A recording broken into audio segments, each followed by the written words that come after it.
Dans l'Ancien Testament, en rapport avec l'arche n'était pas adorée.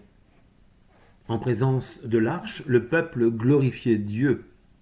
2 Samuel 6, 13 à 17. En présence de l'arche, Dieu bénissait son peuple. 2 Samuel 6, 12. Quand l'arche était là, Dieu y était également. 1 Samuel 4, versets 5 à 7. Une analogie facile. Emmanuel qui veut dire Dieu avec nous. Cela est simple. Lorsque Jésus-Christ était sur la terre parmi nous, Dieu y était également. Comme lorsque le peuple de Dieu se réjouissait en présence de l'arche, aujourd'hui le peuple de Dieu se réjouit en la présence de Christ.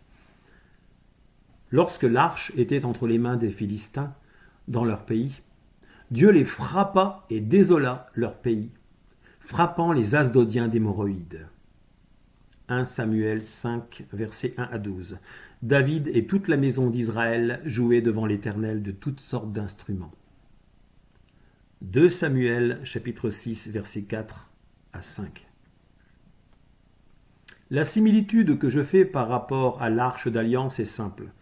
Comme Dieu se manifestait au peuple en présence de l'arche, aujourd'hui il se manifeste à travers Christ. Le peuple n'adorait pas l'arche en présence de Dieu, le peuple adorait Dieu en présence de l'arche. Jésus-Christ n'est pas un coffre en bois recouvert d'or. Il est plus grand que ça. Il est le Fils de Dieu, le Fils du Dieu vivant. Évangile selon Matthieu chapitre 16, versets 13 à 16. Ceux qui s'emparent du nom de Christ pour en faire leur propre Dieu échoueront, comme ceux qui s'étaient emparés de l'arche d'alliance.